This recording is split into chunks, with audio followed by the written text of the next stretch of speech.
Hello everyone, this is Professor Saili Salkar from Sanjeevani Junior College, Department of Electronics.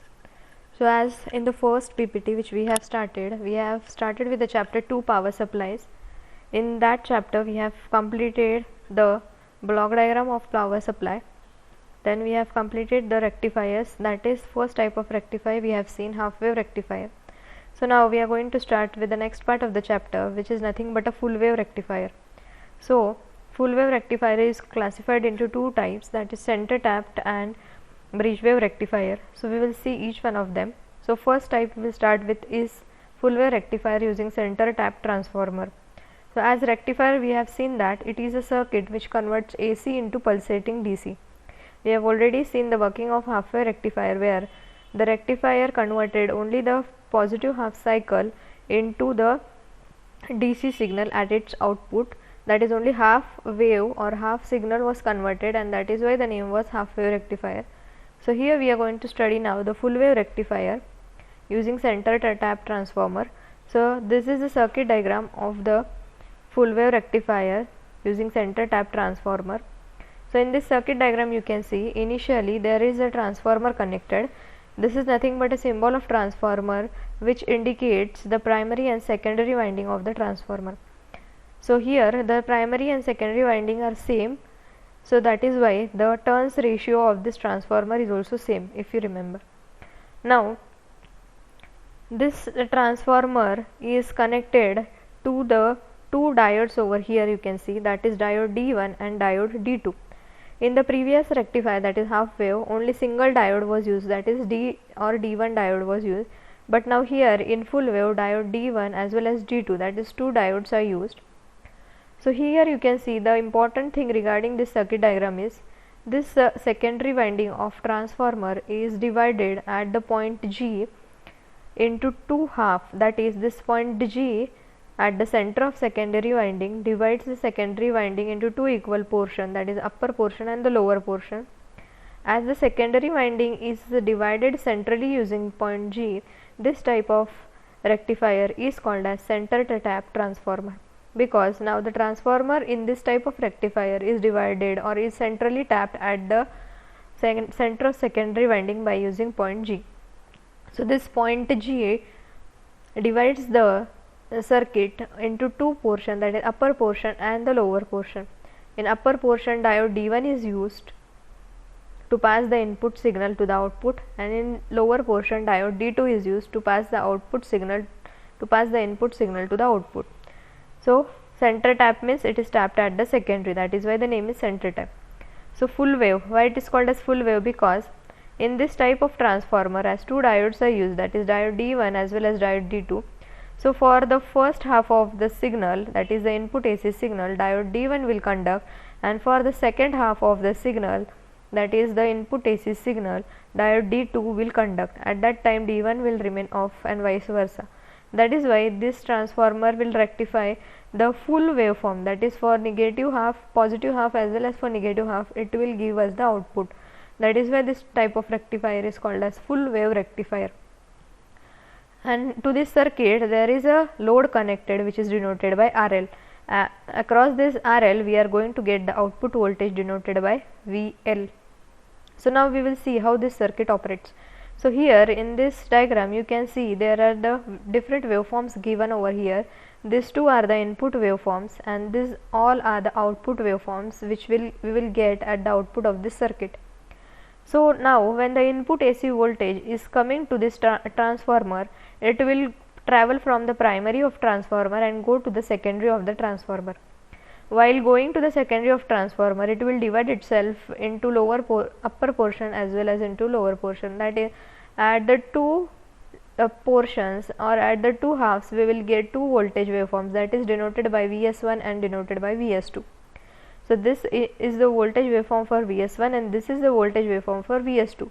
That is, the Vs1 or the upper portion will get positive half signal or positive half cycle first, and the Vs2 will get negative half cycle first. So we will see what happens due to this positive and negative variations. So now when this input voltage waveforms appears in this upper portion, so due to the positive voltage diode D1 becomes forward bias, At that time diode D2 does not conduct and remains in the reverse bias condition.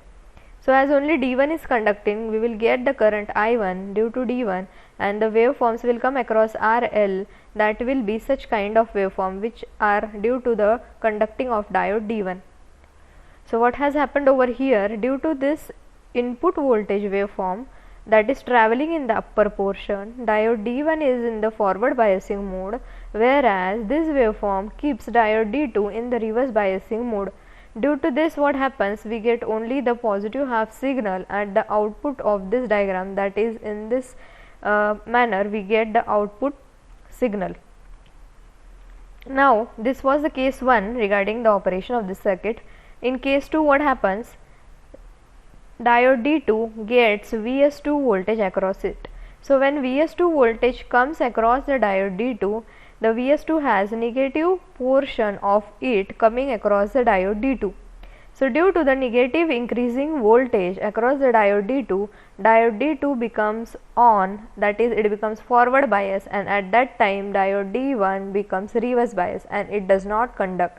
Now this circuit operates only due to the conduction of diode D2, that is diode D2 is on due to this signal and diode D1 is off. Now we get only the current I2 due to the diode D2 which comes across RL.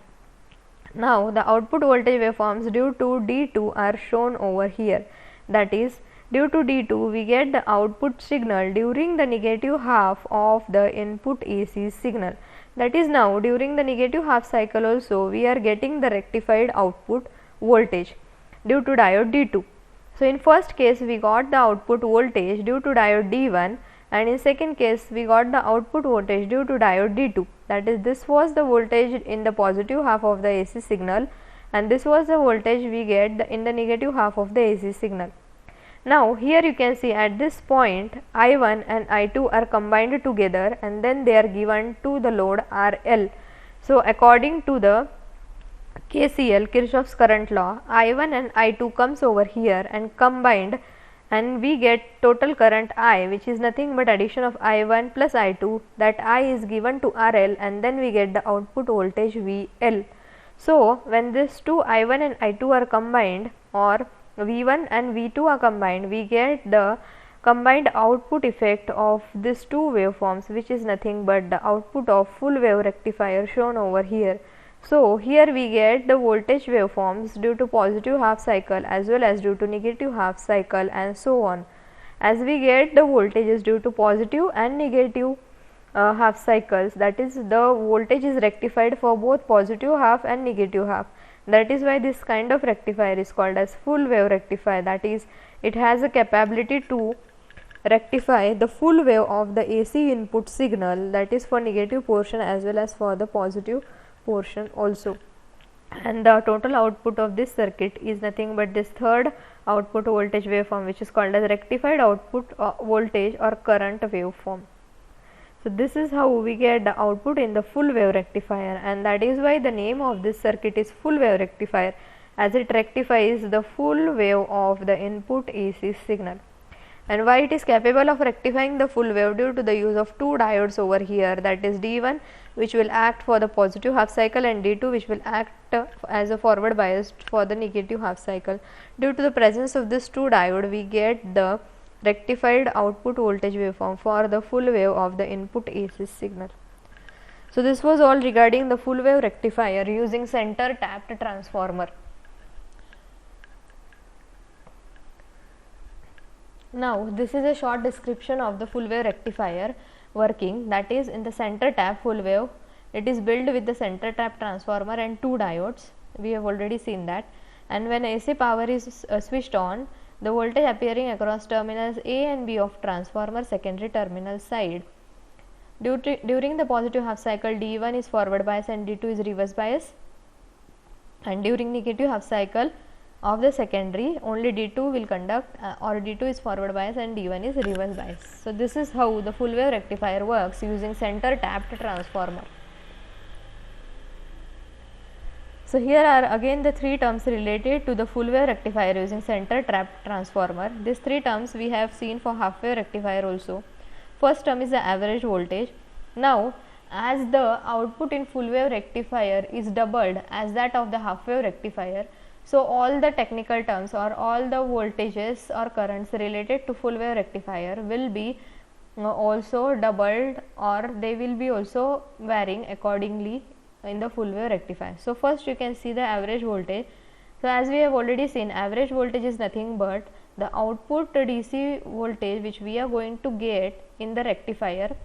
How much amount of voltage we are going to get, that count is nothing but average voltage, so denoted by VDC. So as in half wave rectifier the value was 0.318 Vm, here the value is doubled due to the rectification of full wave. So here the value we get in the full wave is 0.636 Vm. Now in half wave rectifier, if you remember, Vm was Vm by pi. Now here we get the value of Vm as 2 Vm by pi. This Vm is nothing but the maximum voltage of the output waveform. So maximum voltage, that is the peak voltage of the output, is calculated by 2 Vm by pi. Why 2 Vm? Because the signal is now rectified for the 2 half cycle, that is why 2 Vm. Nextly, the current rating of diode. So in full wave rectifier, the diode conducts only for half cycle, therefore the current through a diode is rectified or is a half wave rectified current. That is why the current rating of the full wave rectifier using center tapped is 0.5 IDC. IDC is nothing but a symbol for current rating, and now the current is conducting only for half cycle, so we get 0.5 IDC. Third is the peak inverse voltage. So peak inverse voltage is nothing but a reverse voltage, or the voltage we get during the negative half cycle, that is a peak inverse voltage. So here peak inverse voltage which is coming across RL is calculated by Vm plus Vm is equals to 2 Vm, that is we get the inverse voltage due to positive as well as negative half cycle, that is both diodes, that is D1 will remain reverse bias and D2 will also remain reverse bias for each of its reverse operation. That is why we get peak inverse voltage as 2 Vm.